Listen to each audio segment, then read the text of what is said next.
উত্তপ্ত চুলায় দাউ দাউ করে চলছে আগুন, আর সেই উনুনের ওপর রাখা বড় টিনের পাত্রে টকবক করে ফুটছে পানি।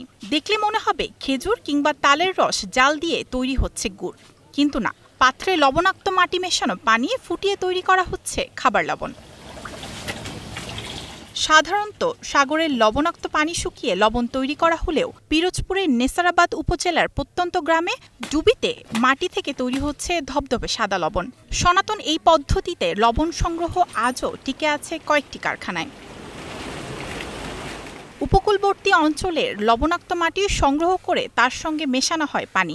এরপর সেই পানি বড় একটি পাত্রে নিয়ে আগুনে গরম করে বাষ্প করা হয়। 12 থেকে 13 ঘন্টা পর পানি বাষ্প হয়ে তৈরি হয় লবণ। এরপর তা ধুয়ে পরিষ্কার করে হয় পরিশোধন। শেষে আয়োডিন মিশিয়ে প্যাকেট করা হয়।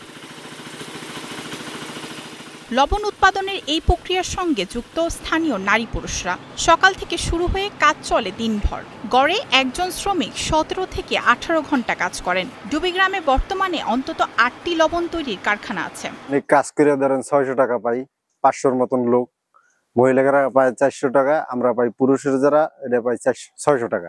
দৈনিক আমাকে 4 চুলায় 30 মণ হয়, 28 মণ হয়, 32 মণ হয়। শুরুতে এটি পারিবারিকভাবে ব্যবহারের উদ্দেশ্যে উৎপাদন শুরু হলেও ধীরে ধীরে তা বাণিজ্যিক রূপ লাভ করে। 74-এর দুর্ভিক্ষের সময় বাজারে লবণের তীব্র সংকট হওয়ায় স্থানীয়রা এই পদ্ধতি আবিষ্কার করেন। কর্তৃপক্ষের দৃষ্টি আকর্ষণ করছে যেন আমাদের এই ডুবি অঞ্চলে, ডুবি এলাকায় আমাদের এখানে যেন যাতায়াত ব্যবস্থার প্রতি সুনজর দেওয়া হয়। যদি যাতায়াত ব্যবস্থা আরেকটু উন্নত হতো তাহলে সেক্ষেত্রে আমাদের এই লবণটা দক্ষিণ অঞ্চল থেকে শুরু করে দেশের বিভিন্ন জায়গায় ছড়িয়ে পড়তো এবং আমাদের এই অঞ্চলে আরো বেশি লাভবান এবং একটা শিল্প নগরী হিসেবে গড়ে ওঠার একটা সম্ভাবনা সৃষ্টি হতো।